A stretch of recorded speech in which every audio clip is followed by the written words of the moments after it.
तो दोस्तों अब अच्छी बात यह है कि आप मुझे इंस्टाग्राम पे भी फॉलो कर सकते हैं। नमस्कार दोस्तों, आपका फिर से स्वागत है मेरे इस चैनल पे जिसका नाम है स्टडी लवर्स की पाठशाला। दोस्तों आज की वीडियो में मैं आपको शेक्सपियर की एक और ट्रेजेडी किंग लियर के बारे में बताऊंगा।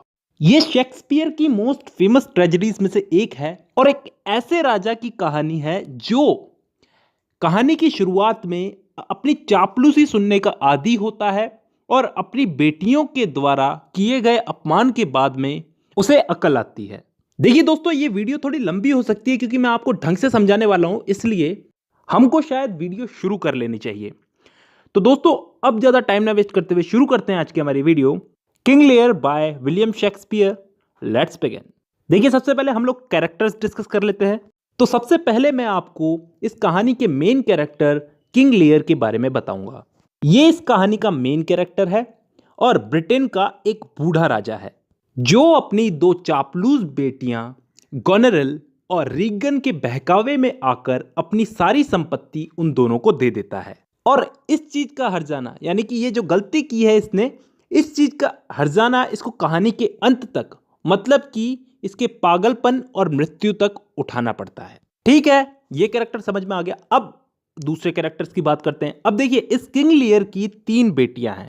पहले नंबर की बेटी का नाम है गोनेरिल। ये किंग लियर की सबसे बड़ी बेटी है जो अपने पिता की संपत्ति की लालसा में उसकी चापलूसी करती है, यानी कि किंग लियर की ये चापलूसी करती है। और आगे कहानी में तो ये किंग लियर की इंसल्ट तक कर देती है। किंग लियर की दूसरी बेटी का नाम है रीगन। बिचौली बेटी है ये, यानी कि बीच की बेटी है। इसका कैरेक्टर भी इसकी बड़ी बहन गोनेरिल जैसा ही है। ये भी अपनी बड़ी बहन गोनेरिल की तरह अपने पिता की चापलूसी करके उसकी बहुत सारी संपत्ति हड़प लेती है और कहानी में आगे अपने पिता किंग लियर की बेइज्जती करती है। अब दोस्तों किंग लियर की तीसरी बेटी है कॉर्डेलिया। ये किंग लियर की सबसे छोटी बेटी है जो अपने पिता से सच्चा प्रेम करती है और अपनी 2 बड़ी बहनों गोनेरिल और रीगन की तरह पैसे के लिए अपने पिता की चापलूसी नहीं करना चाहती। अब दोस्तों हमारी कहानी के 4 कैरेक्टर्स हमारे सामने आ चुके हैं, किंग लियर और उनकी 3 बेटियां। 3 में से 2 बड़ी वाली बेटियां गोनेरिल और रीगन चापलूस है और कॉर्डेलिया जो है वो अपने पिता से सच्चा प्रेम करती है। अब हम दूसरे कैरेक्टर्स की बात करते हैं। देखिए इस कहानी में एक और कैरेक्टर मैं इंक्लूड करना चाहूंगा, ग्लॉस्टर। ये ग्लॉस्टर किंग लियर का एक दरबारी है और किंग लियर के प्रति बहुत ही वफादार है। अब दोस्तों देखा जाए तो ये किंग लियर का दरबारी ग्लॉस्टर डिसीजंस लेने में कुछ हद तक किंग लियर की जैसा ही है। मतलब इसके भी 2 बेटे हैं, एक जायज बेटा है एक नाजायज बेटा है। तो इन दोनों में ये अपने अच्छे और सच्चे बेटे को पहचानने में भूल कर देता है, जैसा कि किंग लियर अपनी बेटियों को पहचानने में भूल कर देता है। इस ग्लॉस्टर के जायज बेटे का नाम है एडगर और नाजायज बेटे का नाम है एडमंड। इस एडमंड को अपने नाजायज होने पे बहुत ही गुस्सा है और ये आगे कहानी में अपने भाई और अपने पिता के बीच में दरार डलवा देता है। और ये जो जायज बेटा है एडगर, ये कहानी में आगे चल के भिखारी बन जाता है। वो मैं बताऊंगा कैसे बनता है। अब दोस्तों इसके अलावा मैं आपको एक कैरेक्टर और बताऊंगा, कैंट। ये भी किंग लियर का एक दरबारी है ग्लॉस्टर की तरह। इसको किंग लियर गुस्से में अपने दरबार से भगा देता है, लेकिन ये फिर भी वापस आता है भेष बदलकर अपना और किंग लियर की सेवा करता है। देखिए दोस्तों इसके अलावा 2 कैरेक्टर्स और याद कर लो, एल्बनी और क्राउनवेल। ये दोनों किंग लियर की 2 बड़ी बेटियों के हस्बैंड्स हैं। ये जो एल्बनी है ये लेयर की बड़ी बेटी गोनेरिल का हस्बैंड है। ये बहुत ही काइंड आदमी है। इसको पसंद नहीं होता कि इसकी पत्नी अपने पिता किंग लियर के साथ ऐसा सब कर रही है, जो आगे करेगी कहानी में पता चलेगा। और ये दूसरा जो क्राउनवेल है ये लेयर की बिचौली बेटी रीगन का हस्बैंड है और उसी की तरह शातिर भी है। ये लेयर की बेइज्जती पे बेइज्जती करता जाता है, वो सब आगे कहानी में हमें पता चलेगा।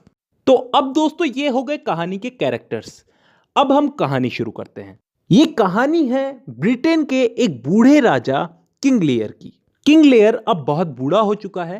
वो अपना किंगडम अपनी 3 बेटियों में बांटने का इरादा करता है ताकि वो अपने बुढ़ापे को आराम से, बिना किसी काम के बोझ के, बिना किसी जिम्मेदारी के आराम से बिता पाए। तो अब किंग लियर ने क्या किया, एक सेरेमनी का आयोजन किया जिसमें वो अपने राज्य को अपनी 3 बेटियों में बांटेगा। सेरेमनी बहुत बड़ी थी। इस सेरेमनी में लेयर के बड़े बड़े दरबारी थे, जैसे उसका सबसे चहेता एडवाइजर कैंट, ग्लॉस्टर और उसकी छोटी बेटी से शादी करने आए दो नौजवान, बरगुंडी और फ्रांस का राजा। तो ऐसे बड़े बड़े बहुत सारे दरबारी उस पार्टी में, उस सेरेमनी में आए थे। अब दोस्तों, इस सेरेमनी में किंग लियर को क्या करना चाहिए? तीनों बेटियों में अपनी संपत्ति बराबर बराबर बांट देनी चाहिए, लेकिन यहां पे किंग लियर ने ऐसा नहीं किया। किंग लियर ने इस सेरेमनी में एक शर्त रखी। किंग लियर ने शर्त रखी कि उसकी तीनों बेटियों में से जो बेटी उससे सबसे ज्यादा प्रेम करती होगी, उससे सबसे ज्यादा प्यार करती होगी, वो उसे अपनी संपत्ति में सबसे ज्यादा हिस्सा देगा। तो दोस्तों, अब सेरेमनी में क्या होता है?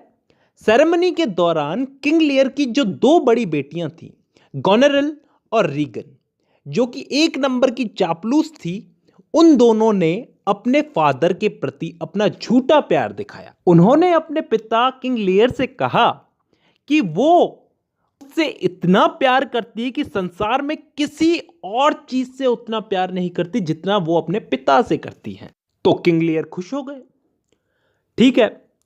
लेकिन उसकी छोटी बेटी वो अपनी दो बड़ी चापलूस बहनों की तरह नहीं थी।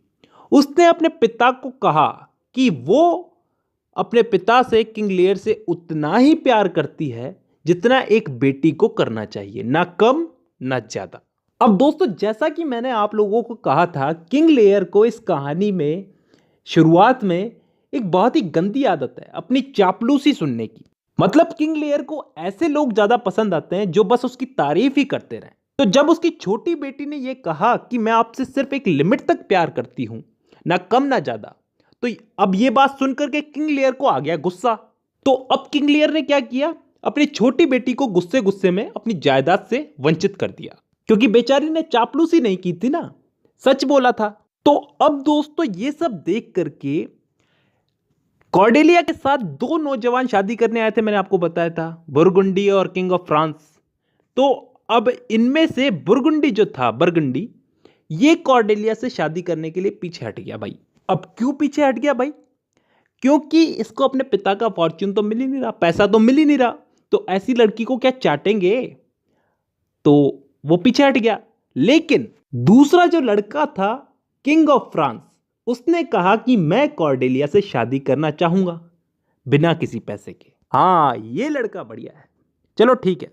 तो ऐसे में अब दोस्तों, यहां पे किंग ऑफ फ्रांस कॉर्डेलिया से शादी करने के लिए, विवाह करने के लिए तैयार हो गया, लेकिन किंग लियर उसको एक फूटी कौड़ी भी नहीं देंगे कॉर्डेलिया को। तो ऐसे में किंग लियर के दरबार में एक दरबारी था, कैंट नाम का। मैंने आपको बताया था ये कैंट इनका दरबारी है। ये दरबारी कैंट कॉर्डेलिया का बीच बचाव करने लगा। मतलब ये किंग लियर को कहने लगा कि महाराज, आपने ये सही नहीं किया। मतलब अपनी बड़ी बेटियों, दो बड़ी बेटियों को तो आप इतना कुछ दे रहे हैं, लेकिन अपनी छोटी बेटी को कुछ क्यों नहीं दे रहे, वगैरह वगैरह। तो किंग लियर, मैंने आपको बोला था, थोड़ा सेल्फ रिस्पेक्टेड ज्यादा आदमी है। वो बोलने लगा कि अब तू मुझे सिखाएगा कि मुझे क्या करना चाहिए, क्या नहीं करना चाहिए। मैं राजा हूं, मुझे सब पता है, मुझे क्या करना चाहिए, तू निकल यहां से। तो अब यहां पे किंग लियर कैंट से बोलता है कि आज के बाद तू मुझे अपनी शक्ल मत दिखा दियो। शक्ल तो छोड़, तू यहां पे दिखियो ही मत, तड़ीपार हो जाए यहां से। मतलब बैनिश कर देता है उसको वहां से। तो यहां पे किंग लियर ने कैंट को भगा दिया, क्योंकि कैंट जो है वो उसकी छोटी बेटी कॉर्डेलिया का पक्ष ले रहा था। अब आई होप यहां तक कहानी क्लियर है, ठीक है। अब आगे बढ़ते हैं। तो अब दोस्तों, किंग लियर जो है उसने अपनी संपत्ति अपनी दोनों बड़ी बेटियों, जिन्होंने उसकी तारीफ की थी, उन दोनों में बांट दी और फ्री हो गया। वहीं छोटी वाली बेटी कॉर्डेलिया की शादी हुई किंग ऑफ फ्रांस के साथ, तो वो उसके साथ चली गई। लेकिन दोस्तों, मुझे एक बात बताओ, किंग लियर इतना बड़ा राजा है, उसकी इतनी शाही आदतें हैं, वो शाही आदतें जाएं कैसे, कहां जाएं? उसने क्या किया?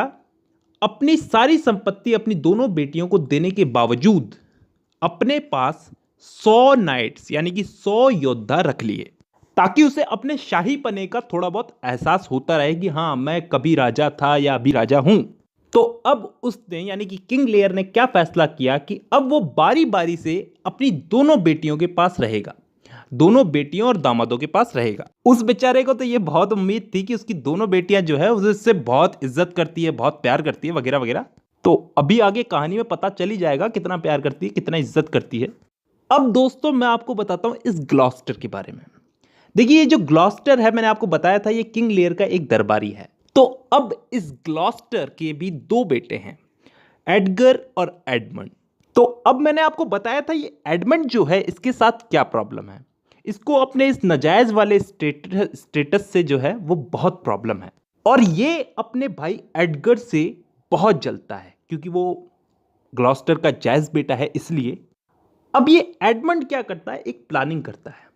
वो अपने पिता को भड़काता है, ग्लॉस्टर को भड़काता है कि आपका जो जायज बेटा है एडगर, वो आपकी जान लेना चाहता है। वो धोखे से इसके कान भर रहा है, ग्लॉस्टर के वो कान भर रहा है कि एडगर आपकी जान लेना चाहता है वगैरह वगैरह। तो अपने बेटे एडमंड की ये बात सुनकर के ग्लॉस्टर भड़क जाता है, उसके बहकावे में आ जाता है और क्या करता है, एडगर को मरवाने का आदेश दे देता है। इसी के साथ साथ वो एडमंड को अपना जायज बेटा डिक्लेयर कर देता है। तो अब एडगर बेचारा क्या करे, वो वहां से भाग गया और एक कंट्री साइड वाले एरिया में चला गया और वहां पे नाम बदल करके रहने लग गया। तो अब दोस्तों ये इन तीनों बाप बेटों की कहानी हो गई छोटी सी। अब चलते हैं हम किंग लियर वाली कहानी पे। तो किंग लियर जो ये सोच रहा था कि उसकी जो बेटियां हैं वो उससे प्रेम करती है, उसकी इज्जत करती है, तो वो पहले वो क्या सोचा था कि बारी बारी वो अपनी बेटियों के साथ रहेगा। तो वो सबसे पहले अपनी बड़ी बेटी गोनेरिल के साथ रहने गया।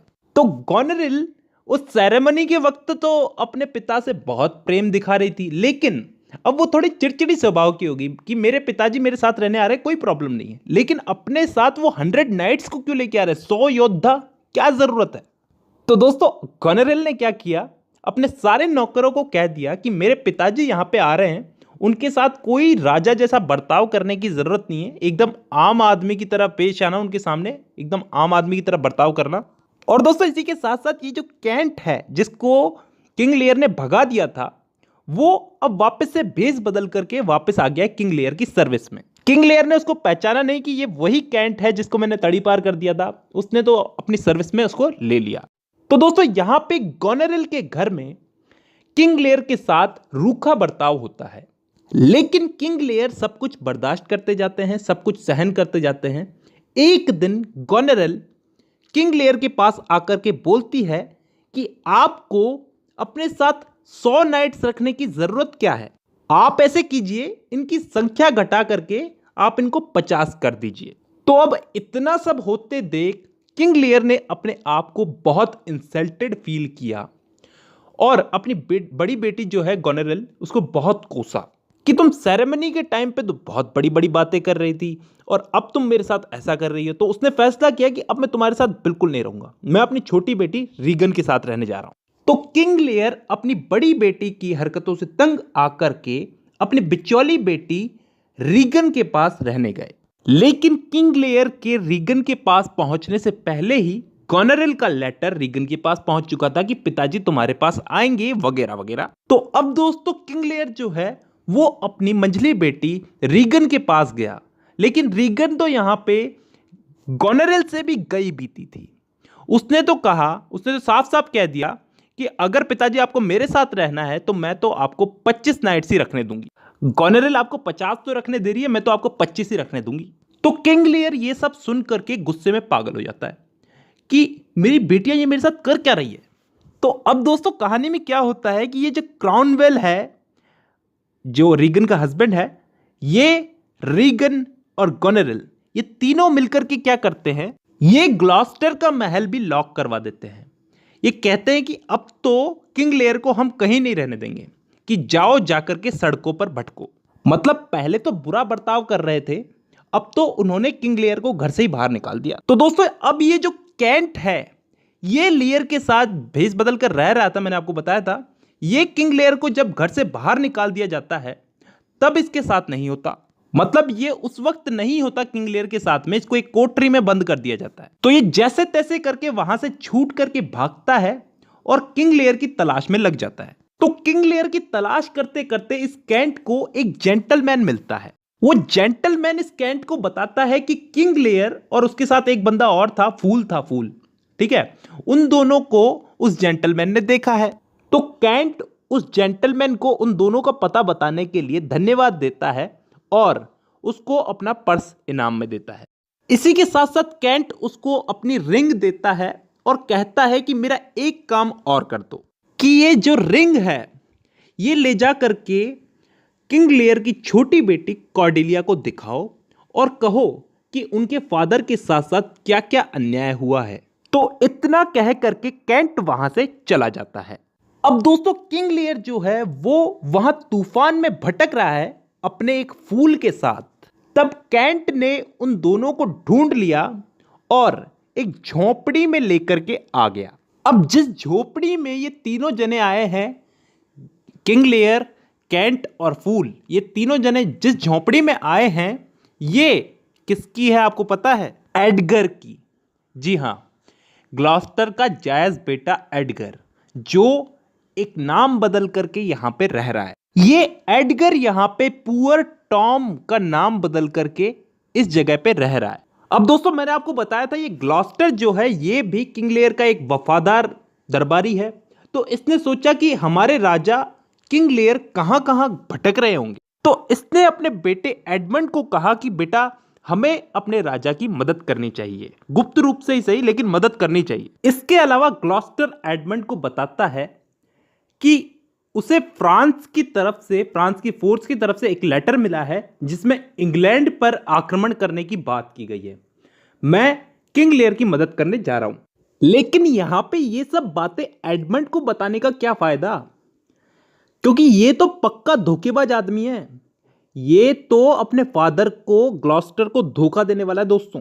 अब ये कैसे धोखा देगा ये सब मैं बाद में बताऊंगा, लेकिन पहले ये बताता हूं कि ये ग्लॉस्टर ये किंग लियर की हेल्प करने पहुंच गया। अब जिस जगह पे, जिस झोपड़ी में किंग लियर और कैंट रह रहे थे, उस झोपड़ी में वहां पे ये ग्लॉस्टर भी पहुंच गया किंग लियर की हेल्प करने के इरादे से। लेकिन इसे क्या पता कि ये जो झोपड़ी जहां पे ये लोग रह रहे हैं ये इसके जायज बेटे एडगर की झोपड़ी है।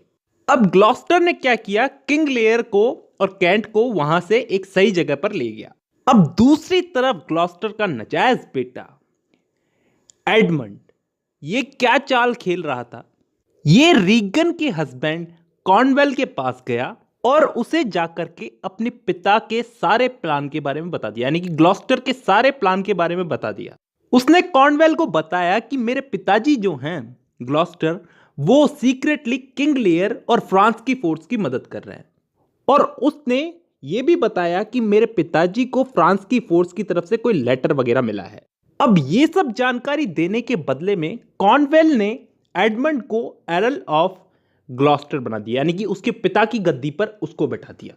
वहां दूसरी तरफ ग्लॉस्टर ने कैंट को कहा कि तुम किंग लियर को लेकर के फटाफट डोवर की तरफ चले जाओ, क्योंकि वहां पे महाराज की छोटी बेटी कॉर्डेलिया जो है वो फ्रांस की फोर्स लेकर के पहुंच चुकी है। अगर तुम जल्दी फटाफट किंग लियर को लेकर के वहां पे नहीं गए तो किंग लियर की दो बेटियां और उनके दामाद मिलकर के उनको मार देंगे। अब दोस्तों कॉर्डेलिया जब अपनी फोर्स लेकर के डोवर पहुंच चुकी है अपने पिता को बचाने के लिए, तो यह खबर महल तक पहुंची। और महल में इस वक्त अभी कौन बैठा हुआ है? कॉर्नवेल। ये कॉर्नवेल कौन है? रीगन का हस्बैंड। ये इसी की तरह लालची है, मैंने आपको बताया था। तो इसने क्या किया, कुछ आदमी ग्लॉस्टर को पकड़ने के लिए भेजे कि सबसे पहले इस धोखेबाज ग्लॉस्टर को तो पकड़ करके लाओ। और गोनेरिल और एडमंड इन दोनों को इसने क्या किया, एल्बनी के पास भेजा, इसका जो साड़ू था इसके पास भेजा, ये बताने के लिए कि फ्रांस की आर्मी आ चुकी है और तुम्हें हमारी मदद करनी पड़ेगी। तो गोनेरिल कॉर्नवेल के कहने पर उससे मदद मांगने गई, लेकिन उसने मदद करने से इनकार कर दिया। एल्बनी ने मदद करने से इनकार कर दिया। उल्टा उसने अपनी पत्नी गोनेरिल को कहा कि तुम जो अपने पिता के साथ कर रही हो वो बिल्कुल गलत है।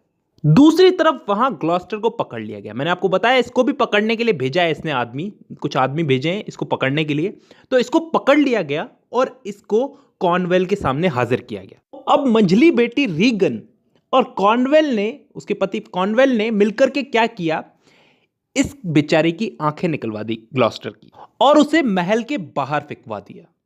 तब उस ग्लॉस्टर पे कुछ दो नौकरों ने दया दिखाई और उसे अब उसके जायज बेटे एडगर के पास उसे ढूंढने के लिए कोशिश की, जो अपना टॉम नाम बदल के रह रहा था, पुअर टॉम, मैंने आपको बताया था। तो ग्लॉस्टर और टॉम कैसे ना कैसे करके मिल ही गए, लेकिन ग्लॉस्टर को अभी भी पता नहीं है ये मेरा बेटा एडगर ही है। अब वहां दूसरी तरफ गोनेरिल अपने हस्बैंड एल्बनी को मनाने में लगी हुई है कि तुम्हें कॉर्नवेल की मदद करनी चाहिए, लेकिन वो मान ही नहीं रहा। उसी वक्त वहां पे एक न्यूज आती है कि कॉर्नवेल जो है उसकी डेथ हो चुकी है, क्योंकि एक सर्वेंट ने उसे घायल कर दिया था और उस वजह से उसकी डेथ हो चुकी है। अब दोस्तों, इस कॉर्नवेल की डेथ के बाद में ब्रिटेन की आर्मी का सर्वे सर्वा कौन बन गया था? एडमंड, क्योंकि एल्बनी ने तो मदद करने से इनकार कर दिया था। अब एक ही लायक आदमी बचा, वो था एडमंड। अब दोस्तों, ये एडमंड जो है ये भी एक तगड़ा खिलाड़ी है, ये कम मत समझना इसको। मतलब ये किंग लेयर की दोनों बड़ी बेटियां हैं ना, जो चापलूस बेटियां, वो दोनों इस एडमंड को पसंद करती है, जबकि वो दोनों शादीशुदा है, लेकिन फिर भी इस एडमंड को पसंद करती है। और ये एडमंड जो है ये इन दोनों को ही धोखा दे रहा है, क्योंकि हम लोगों को मालूम है कि कॉर्नवेल की अभी अभी डेथ हुई है और ये कॉर्नवेल रीगन का हस्बैंड था। तो कॉर्नवेल की अभी अभी डेथ हो गई, तो अब इस रीगन का क्या विचार है कि ये जो है अब विधवा हो चुकी है, तो इसे एडमंड से शादी कर लेनी चाहिए। और इसकी बड़ी बहन गोनेरिल जो है ये भी एडमंड से शादी करने के लिए अपने पति एल्बनी को मारने की साजिश कर रही है। मतलब किंग लेयर ने अपनी इन दोनों बेटियों पर भरोसा किया, जो ना अपने पिता की हुई ना अपने पतियों की हुई। वही दोस्तों, किंग लेयर की तीसरी बेटी कॉर्डेलिया, उसके तो क्या कहने, वो तो बेचारी, उसका तो ये प्यार ही तो था अपने पिता किंग लेयर के लिए, जो उसे वापस ब्रिटेन खींच लाया था। वो अपनी पूरी फोर्स के साथ में अपने फादर को बचाने के लिए आ गई थी। लेकिन किंग लेयर अपनी बेटी कॉर्डेलिया से मिलना नहीं चाहते थे। ऐसा नहीं था कि वो अभी भी उस पर गुस्सा हैं, लेकिन वो बेचारे अपनी बेटी कॉर्डेलिया से मिलने से शर्म महसूस कर रहे थे, क्योंकि मैंने आपको बताया था कि कहानी की शुरुआत में किंग लेयर ने अपनी बेटी कॉर्डेलिया की बहुत बेइज्जती की थी। लेकिन कॉर्डेलिया को इस बात का गुस्सा नहीं है बिल्कुल भी। वो क्या करती है, अपने पिता की तलाश में अपनी एक टीम भेजती है, एक टुकड़ी भेजती है। तो कॉर्डेलिया की टीम किंग लेयर को ढूंढ लेती है और उसे फ्रेंच कैंप में ले आती है। किंग लेयर का वहां पे इलाज होता है। यहां पे किंग लेयर कॉर्डेलिया से माफी मांगते हैं कि मैंने तुम्हारे साथ बहुत कुछ गलत किया। तो कॉर्डेलिया बोलती है कोई बात नहीं। अब दोस्तों, ये सब हो गया इमोशनल सीन। अब चलते हैं युद्ध की तरफ। अब दोस्तों, ब्रिटिश और फ्रेंच फोर्स में युद्ध हुआ। ब्रिटिश फोर्स का नेतृत्व कर रहा था एडमंड, ग्लॉस्टर का नाजायज बेटा। बदकिस्मती से उस लड़ाई में फ्रेंच फोर्स यानी कि कॉर्डेलिया की फोर्स हार गई। लड़ाई के बाद में कॉर्डेलिया और किंग लेयर को पकड़ लिया गया और उन दोनों को जेल में भिजवा दिया गया। इसके साथ साथ एडमंड ने क्या किया, एक कैप्टन को यह कह करके भिजवाया कि कॉर्डेलिया को जो है, कॉर्डेलिया और किंग लेयर को, इन दोनों को जेल के अंदर ही मार दो। अब दोस्तों, इस कहानी का अंत आ चुका है। इस कहानी के अंत में क्या होता है, एडगर और एडमंड, इन दोनों के बीच में लड़ाई होती है और एडमंड इस लड़ाई में हार जाता है और मर जाता है। लेकिन एडगर जो है ये अभी भी अपने पिता की नजर में, यानी कि फादर ग्लॉस्टर की नजर में, अभी भी टॉम बना हुआ है। अब वक्त आ गया है कि ये अपना सच अपने फादर ग्लॉस्टर को बताए। ये ग्लॉस्टर को बताता है कि मैं टॉम नहीं, आपका बेटा एडगर हूं।